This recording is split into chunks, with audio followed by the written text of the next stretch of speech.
The people were looking for a king, someone who would overthrow the Roman oppressors. And we thought that Jesus would raise an army. We didn't realize, we didn't really understand how the kingdom of God is so very different to the kingdoms of old. The mighty warriors, the epic battles we learned about from history. But when Jesus talked about God's kingdom, he spoke of justice, of relationship with God, rather than just following rules. The religious leaders didn't like this at all. They were very threatened by his teaching. It had an authority and authenticity that they couldn't match.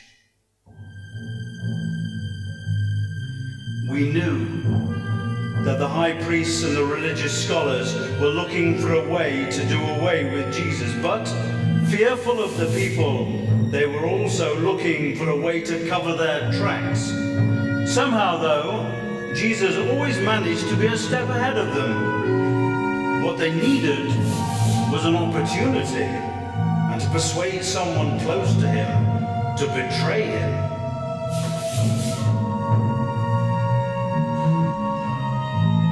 Judas, the one called Iscariot, was one of the 12. Leaving the others, he conferred with the high priests and the temple guards about how he might betray Jesus to them. They couldn't believe their good luck and agreed to pay him well. He gave them his word and started looking for the way to betray Jesus, but out of sight of the crowd.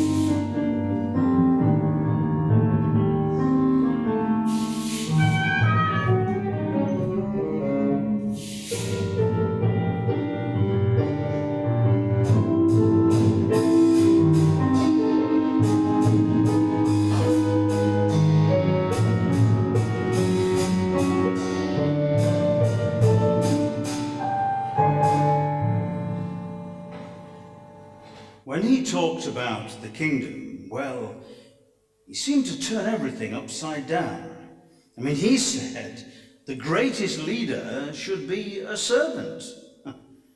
I remember before that last meal he had with us, we were hot and our feet were dusty. Oh, well, that doesn't start to tell you what it was like. Jerusalem was not renowned for having clean streets. And we must have walked miles in the heat of the day. Well, Jesus himself got a bowl of water and cleaned our feet, as though he was the lowest servant. Well, his idea of being king, well, it was very different to our idea.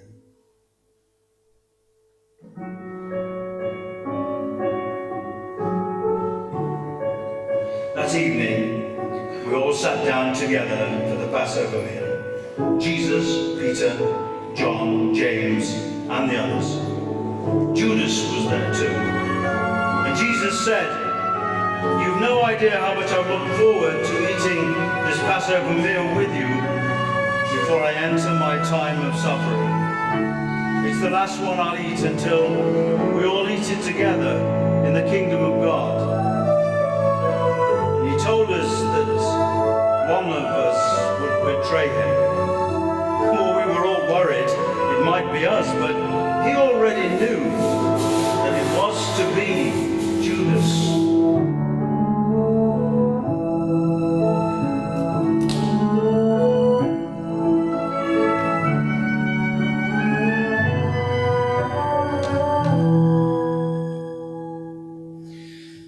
Taking the cup, he blessed it, then said, "Take this and pass it among you.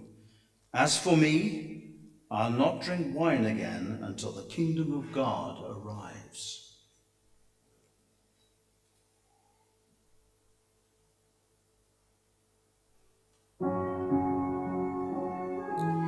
Taking bread, he blessed it, broke it, and gave it to them, saying, "This is my body given for you.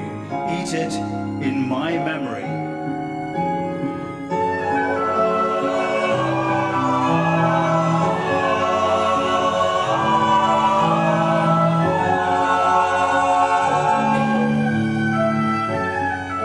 He did the same with the cup after supper, saying, "This cup is the new covenant written in my blood, blood poured out for you."